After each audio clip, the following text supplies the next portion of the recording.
For people who don't know, I know you from Snowfall. All right. Which is obviously one of the more legendary television shows of the last, I don't know, forever. Yeah. It's one of them ones. But I did not know that you made music. So what were you doing first, acting or the music? It was always both. So I came up at a church that was in the middle of the 20s called First African Methodist Episcopal Fame. Okay. Out of it came 1500 or Nothing. So Rance and them, all from that same church, jamming. And so I've always been musically inclined. It's just everybody else was better than it around me. Right. So I didn't think like, when you hanging around goats, you often think that your talent is minimized. Right. But then you also get to stepping around other people and you're like, wait, hold up. I might have something. I'm actually like, they're so amazing that I'm better than everybody else. Or I could be, possibly, right, if you put the work in time. But I've always been doing music. I've been a songwriter since I was 15. I got my first placement at 16 years old. What was your placement? Man, I ain't Ransom and them got that for me. Oh, word? Yeah, they did. It was a blessing. It was I think it was on a TV show or something. Oh, nice. It was like a 90210 or something like that. Yeah, my first song independently. Yeah, it was dope. So obviously, living in LA, a lot of people come here to start acting. What was the origination of you like being an actor and like actually making a career out of it? Oh shit, my mama, bro. Like my mama, grandma, my community, even my church, like in church plays. My mom always was like trying to find different ways to keep me distracted out the streets, and it didn't work, but she tried her best, and this was one of the things that always stuck. Wendy Raquel Robinson, I gotta give her her flowers. She had a school in the hood for acting, Amazing Grace Conservatory, which is still active to this day. And basically she gives grants out to certain kids who she believes is talented to kind of foster and give them a conservatory level training. Right. And at a cost, which was no cost for some people, to be honest. And that's produced like, I think the dude who was in Moonlight and like me. Great movie, yeah. It produced music art, everybody. So you came out of there? Yeah, I did. And before that, it was Faith Acting. So it was Faith Acting, then AGC, and they were kind of the same. So it was there. And then, it just kind of kept me out the way. Well, it tried to keep me out the way, yeah. How, because obviously I'm involved in the music industry, and the music industry is a lot of it's like hitting the lotto. But for whatever reason, the acting game to me feels like even more difficult to get like into. Oh yeah, numerically. I mean, if you look at the people, first of all, music don't have no union, so that's not. I probably just can't everyone moves to LA and like it's like not all of y'all getting into movies, bro. Oh like, yeah, no, I think it's less than 1% of the SAG union works. That's crazy. Gets a job a year, and I've been blessed enough to always work, but that didn't come from knowing nobody. I wasn't nobody nephew or son or nothing. I was just me, and blessed enough to have people see me working along the way. So, what was your first big break on the acting side? First big break, shit. Well, I made my first big break to me was when I made my first feature. I was 17 years old.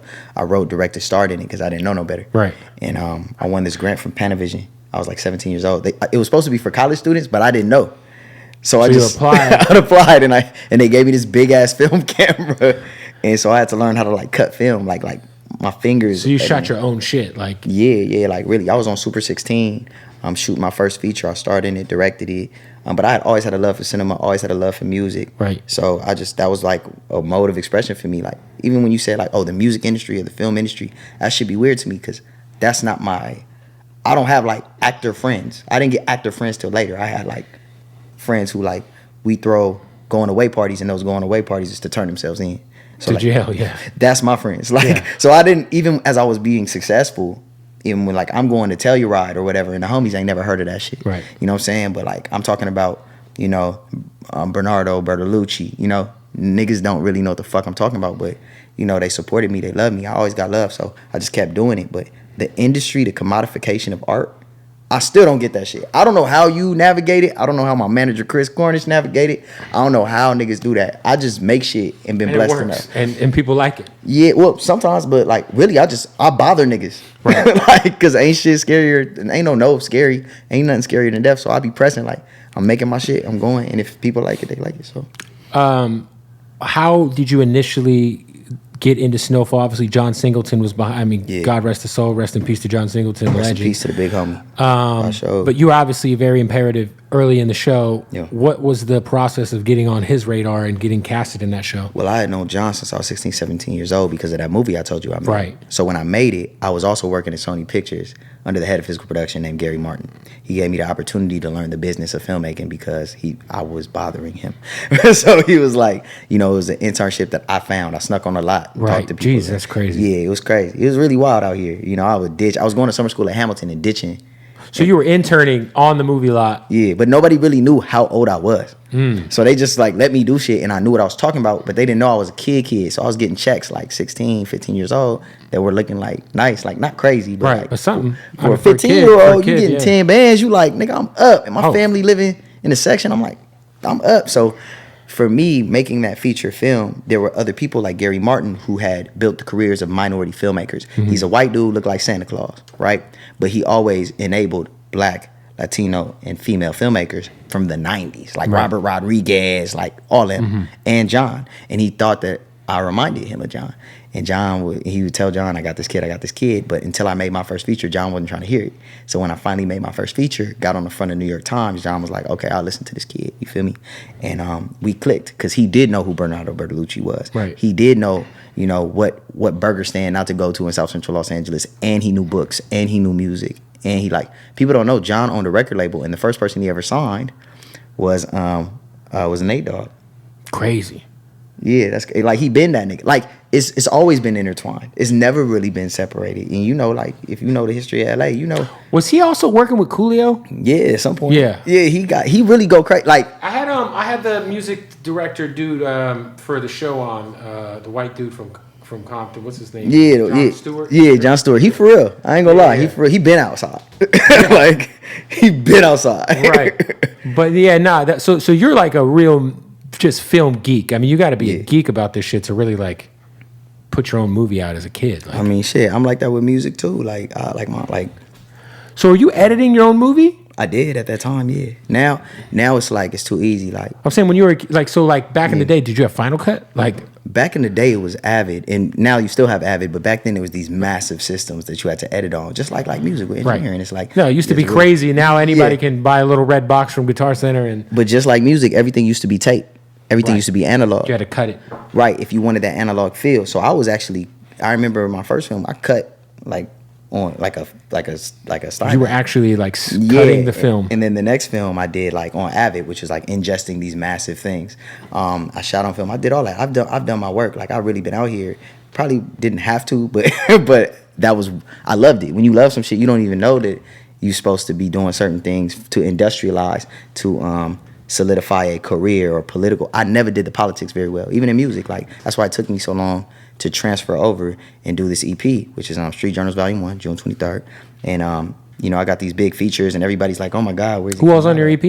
Like, bro, if I gotta tell you off camera because it's a surprise. You're here to promote it.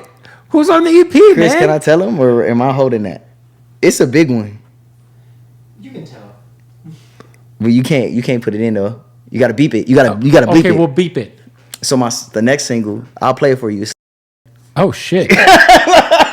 Jesus Christ. And then the next one, me and Wally, we just shot a video today. Oh, shout out to Wally. Yeah, it's gonna go crazy. Like it's a 5-song EP, but it go crazy. Like it's really different. Damn, that's a pretty serious feature to get. Is this your first EP? It's my second one. The first one was Red Flags. Red Flags was more like a gritty R&B. Would you consider like your movie career is helping you fund your music career now? Because obviously, 100%, everything, right? Like, cause my movie career, acting, I make a bag. That's for the family. But people don't know, like, I'm diversified. I have a real estate investment trust. I got, like, at some point I had an equity stake in the luxury car business during the pandemic because, all the finessers and drug dealers wanted to rent cars. Oh, yes, they did. I made a bunch of money doing that. But when you say make a bunch of money, it's not like a flex. It's like I just basically took money I was going to go spend to go buy a dumb car and went and invested in a company that I had a bunch of cars. So that, like, whatever's not on the lot, I would just use that. So that was fun because I got to experiment with cars and see what I liked. It's never really motivated by me trying to, like, look fly. It's more so me like, how do I not lose this money? Right. So I do that. I got but that's all just business ventures to make sure that my mom, my grandma, my son, my seed has something. But the music was always just a passion that I love to do, and I don't want to lose money. And Chris just, he just left Empire to fuck with me. I'm managed by him, and Brent Brent's managers, which is Ty Baisden and Jane Andrews. So like a lot of people have banked on me. You know, Venice Music Group is distributing. Like, Yeah, that's a dope distro company. They dope. My friend Tweez over there. Yeah. And essentially they just help you if you independent. So a lot of people taking time out, putting sweat equity into me, and I just don't want them to look stupid. So you're like, I gotta follow through now. Yeah, so I'm not ashamed of it. I took every dollar I had from all of these different ventures and said, I'm banking on myself with this music shit. So when I was talking to Glasses, I'm like, bro, you know, because you one of the few left real LA media outlets for hip hop. Right. Like we are in a dire state, right? Mm-hmm. We got you, we got Community in them, which broke off. Homegrown Radio, shout out Homegrown Radio, of course, DJ Head, and of course, like, you know, Chuck. Chuck is that man. But then it's like Gina when she's not on No Jumper, I guess, and like she's not on No Jumper now. I think Gina just started her own thing from her apartment. She should, but she's been doing that. Like she's been hard. Like no, Gina's dope. She's all and the DJ, her and the DJ friend, they be doing shit. So like, and they should go crazy. Yeah. So West Coast Confidential was the name of their show they were doing. I don't think it's happening anymore though. Oh, okay. Well, do you see what I'm saying? We don't have a place to go. All the outlets is on the East Coast or in the South. So for sure, the East Coast got us sewed up. So this is important to me because I'm like, well, where did the little homies go tap in to really, because you know hip hop, you know music history, you know, like you've been outside and you really love the shit. So I was like, man, who do I talk to? Who do I go tell that, hey, look, I make music. I'm out here and it's not bad. Who do you go to that goes, hey, this nigga go. Right. Y'all should check this out. There's only like 3 people and I ain't going to shit on nobody, but I'm not going to the other person because I don't, you know, you're not going to catch me on nobody, like no offense to nobody respectfully on how they get their money, but certain platforms you're not going to see me on because I'm from a certain element and I got a code, I'm not doing that. Right. And so it makes it very difficult. So this was very important to me. Well, I appreciate you coming through, man. Really important. This is really important. Well, I appreciate you. So, you know. So the EP is June 23rd. That's when it's dropping. June 23rd. We dropping the surprise single feature with the music video and the EP all at once. We got away from John. You were telling me about how you would. Well, he taught me how to invest in myself. Okay, so he had originally taken you serious once he saw you invest in myself. You did this movie, your own feature, and all that. So how does that spiral off? So what ends up happening is he goes, "I'm gonna get you into USC Film School." Okay. Because like that's the dream is to have John Singleton walk you into the dean of USC Film School and you go, which was essentially what happened. But I was still outside. I think there was some, and I always say this. I think he has a son who's a wonderful human being and a great, you know, director and creator and visualist as himself. But their relationship was tense, and at that time it was tense. It was great after that, but I think at that time I didn't have me and my pops wasn't really, you know, he wasn't really around at that moment, so. John kind of filled in, and I kind of filled in for that relationship that he was not repairing with his son, in my opinion, and I could be wrong. And we kind of like bumped heads a lot because it meant a lot to us. I didn't know that until later. Right. I just thought he was trying to be my daddy. Right. And I'm like, nigga, I don't really want to hear none of that shit. Yeah. But at the end of the day, he wanted me to go to school and study filmmaking, but I wanted to study the business of filmmaking because I knew how to make movies. Right. And he thought, and he was right. That shit that's not what he walked me in there to do. Right. And so we bumped head pretty bad, and you know, I ended up, you know, back in the streets again, doing some things, and he kind of was disappointed, and we kind of like got into it, and then, you know, we ended up rerouting back to each other when I auditioned because Kim Harden, who's his longtime casting director, auditioned on Snowfall. Okay. She brought me in originally to audition for Tupac, and then she was like, "You dope! Like I need to fuck with you for the Tupac movie." Yeah, he was going to Tupac movie. His Tupac movies. I have the original draft of his Tupac movie. John Singleton has a Tupac movie. He has a Tupac movie, and the opening is. I'm not even gonna go. I have that. Did that movie ever get made? No. No, like, and it didn't get moved. It's just not sitting on a shelf because the Tupac movie we got was decent. Let's not even do that. It was decent. It was decent. I was gonna say it was decent. I think the Tupac movie we got, it does get some unwarranted hate. Well, I'm a real nigga. Like I love Benny Boom. Like he did a lot for my section. You know, he did a lot I think it gets unwarranted hate. Actually, like when I saw it, I was like, I thought they casted the fuck out of Tupac. But we know that Tupac's biopic deserved the same level of NWA reverence, even more. I'll say that he deserved a Gandhi level, right?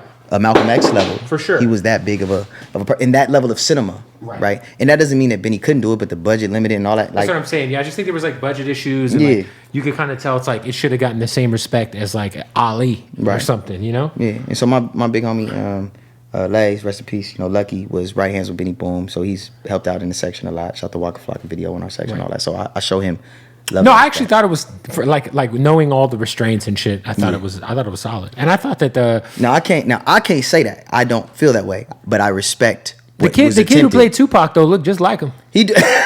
Jesus, Kev, you such a hip hop nigga. Hip hop niggas just like he looked like him. You are, man. that's some real hip hop shit to say. I was like, are we sure Pac wasn't around your mom, bro? but you never know what blessings you get from losing. So right. that Kim was like, I need to bring you in for something. I think you'd be the great as a lead for. She brought me in for the lead of Snowfall. So you got brought in to be Franklin Saint initially? Oh, I screen tested. Okay. Yeah, I was asked to screen test. Yeah, like I went in, and John didn't even recognize me until the first audition. And he was like, "Holy shit, that's my." He was like, "That's my fucking son. I just think it's amazing." He's like, "Where have you been?" He was like, "It was crazy. It was a beautiful reunion, a full circle moment." Oh man, I'll never forget. It was Mother's Day. I just seen my like, it was really tough for me at that time. Like my family was going through it. I didn't put all our business out, but it was Mother's Day, and I just seen my mother and my grandmother in a very compromising situation. Like they were hiding.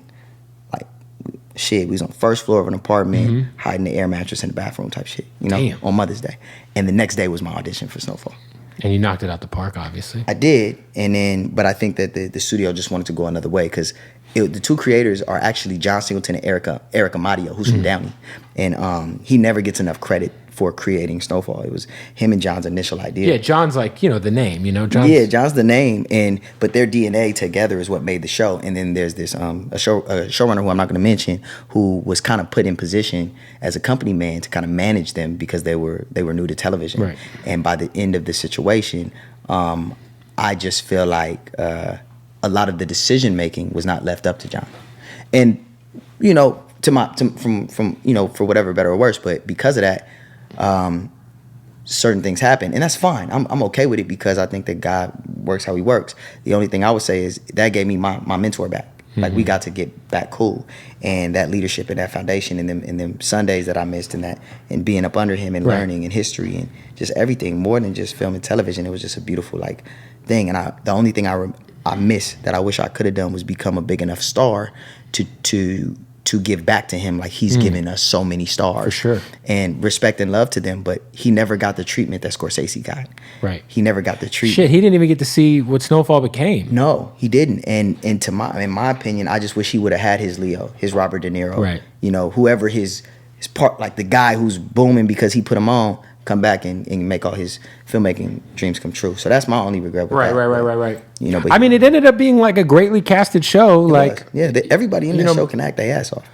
The Idris dude did a great job. Like, I didn't even know he was from the UK until I think I saw an interview after season 2. And I was like, this fucking kid's from London? No, Damson's a star, hands down. Like, listen, the original people who were screen testing for Franklin Saint. And the Uncle Jerome was such a good cast. Oh, yeah. First of all, look, Amazing. Joseph is a different level of he's a different animal. Yeah, he's a beast. He's a different animal, same beast. like he's really what Kobe be talking about. That's him. But when I speak of Damson earned that amongst, he didn't just win that against regular actor niggas. He won it against the best of the best out there. Like Kofi Siriboe was up for that role. Like I was up for it's certain people who get busy. I heard Dub C helped him with his West Coast dialect. Yeah, Dub was there to do the training and You didn't help him at all? Like, hey, this how. Of course I did, but I ain't never took no credit because Dub was there every day. Right. Initially when we were just people don't even remember. So Dub C's on set with him? YG was originally Kevin. Oh, I didn't know that. Yeah, and I remember right before bruh got, he was in the studio and got hurt. Yeah. And then the studio kind of freaked out, I think. And wait, so YG was supposed to be in the show and then he got shot and then things, I don't know why, but after he got hurt, he wasn't Kevin no more. Oh, wow. And then it was Kofi.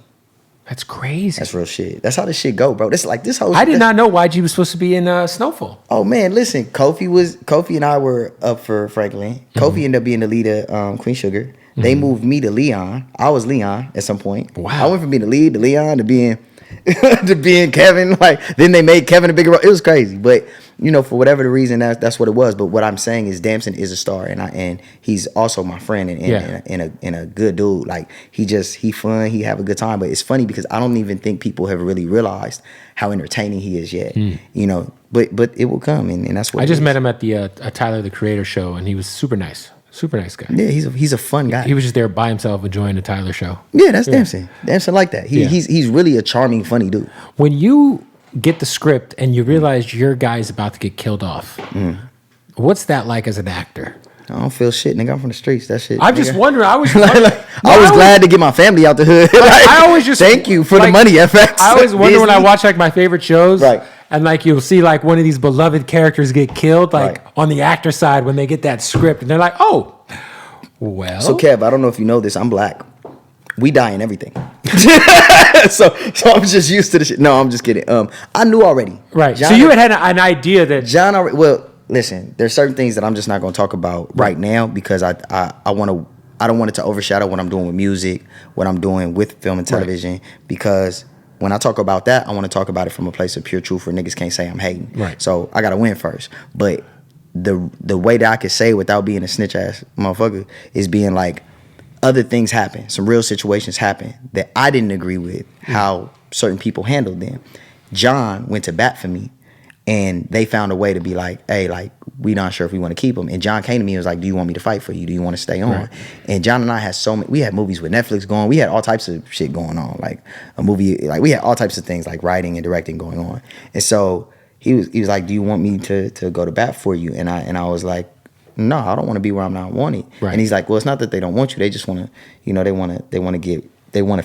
they're scared. They want to get you out of here because, whatever. And I said, I'll be all right. I'm straight, bro. I'm good. And I was good. I ended up as a lead on Raising Kanan. So, and for me, other actors, they operate out of fear because it's just like music. Like, you know when people come bringing your mixtape and shit, like they trying so hard. They love this shit so hard. They work so hard and they don't get nothing back from it. You have one opportunity to rap in front of Kev.